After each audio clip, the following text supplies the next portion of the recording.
Did you know that watching miracles every day doesn't make you miracle-proof for making terrible choices? Meet Gehazi. He was the prophet Elisha's right-hand man. One day, a Syrian commander named Naaman came to Elisha with leprosy. Elisha healed him completely, but refused any payment. But Gehazi?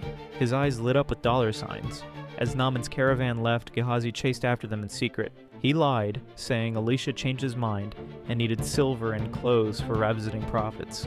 Naaman was so grateful he gave double what Gehazi asked for. Gehazi thought he was clever.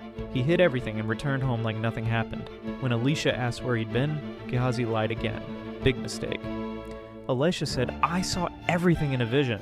Since you wanted Naaman's wealth so badly, you can have his leprosy too." Instantly, Gehazi's skin turned white as snow with leprosy. The lesson from 2 Kings, chapter 5? Being close to godly people doesn't automatically make you godly. Greed can corrupt anyone, even those who witness miracles daily.